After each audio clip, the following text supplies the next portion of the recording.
Caris, this Brooklyn team seems like 8 different teams since you've last been there. This version, what are you expecting out of these guys? A desperate team trying to stay in the top 6. Yeah, they got a lot of guards.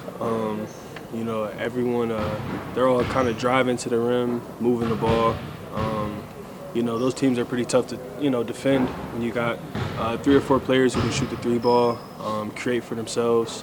They got depth too, fighting for, a spot in the first 6, trying to stay out the play-in, so it'd be 2 competitive games. 9 games left. What was the message today as you guys come into this critical stretch? To take care of our business. I think taking it 1 game at a time, obviously starting with Brooklyn, who is behind us trying to, creep up a little bit. But the focus is just on us taking care of our business.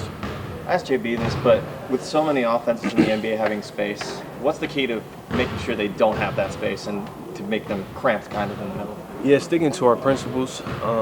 We're a no-middle team, kind of pushing everything to our bigs, making sure everyone does their job. So I think that starts with the ball pressure and the guards, and then, protecting the bigs when we do send it to them. So it's kind of chain of command, like first person, do their job, and it kind of just goes down.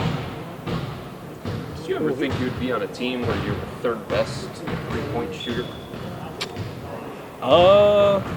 Yeah. I mean, when I was a kid, I was like more of a shooter. So, yeah, I would say yeah.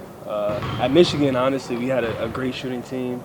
Duncan Robinson was on the team. He shot like 50% at one point. Derrick Rose shot like 45, and I was at like 40 at the 3rd best. So it's been like that before for sure. But I think just getting more comfortable in my role, I definitely want to keep getting better at it, picking my spots, getting better at certain shots, shooting off the move, shooting off the dribble, things like that. I know you only got here midway through the season last year, but you were around Evan for the last couple of months. How much better do you feel like he is in year 2 as opposed to his rookie year? Yeah, Evan's gotten a lot better since the beginning of the season, not just from last year. I feel like he's someone who gets better every single game. When you're that young, every little bit of experience helps. And he's growing each and every game, especially when he has to play the 5 some games. And then going back to his natural position at the 4, I think he's just, soaking up so much knowledge right now.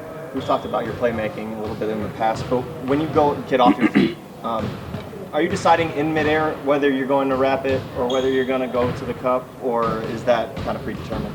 No, it's a read. I'm always looking to score, and then depending on how the defense guards me and reacts, I know I have to drop off and I have corner after that. So it's pretty instinctual for me. Have you gotten more comfortable over time in getting to shoot 3 opportunities? Yeah, I think so. And then I think just getting more consistent with my looks. I think obviously your numbers will be more consistent when you kind of know where your shots are coming from. And I think that's kind of been just a result of being healthy. I think in years past I've kind of missed games. This is the most games I've played since like my 2nd year. So just being consistently on the court, knowing where your shots are going to come from, I think that has made a huge difference for me just in my shooting numbers for sure. What does that trust mean to you from the coaching staff and from your teammates to be in those high leverage moments too? Yeah, it means a lot. I'm one of the guys on this team who has a lot of experience, playoff experience, big games, close games. So it means a lot to have that knowledge and be able to pass it, forward to the other guys.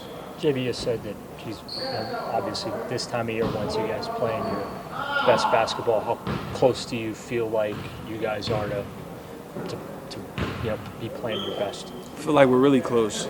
We had a good stretch of games. Obviously, we were missing JA, so we weren't full. We weren't, whole and healthy. But I think with everyone coming back pretty soon, I'm not sure if he's playing tomorrow or not, but I think if everyone, comes back, I think we'll be, on the right track, playing our best basketball, going into the playoffs. Everyone sees, what he does in the box score, but just what does Jarrett mean to you guys? Yeah, I think Evan's top 3 in Defensive Player of the Year. I think Jay should be right there too, to be honest with you, just with how he impacts the game, pick and rolls, being that anchor for us at the rim defensively, protecting, and then switching out on guards too. There's not many bigs who can, move the way he can and pick things up as quickly as he can on the fly. So he's been super valuable for our defense. We're not allowed to put both of them at number 1. So if you had to pick between the two for Defensive Player of the Wow. Year, That's a tough one. I don't know if I could pick one, to be honest with you. They both, like I said, they how both are we should be. supposed to do it then? Exactly. I don't know. They both should be up there, though. I'll tell you that.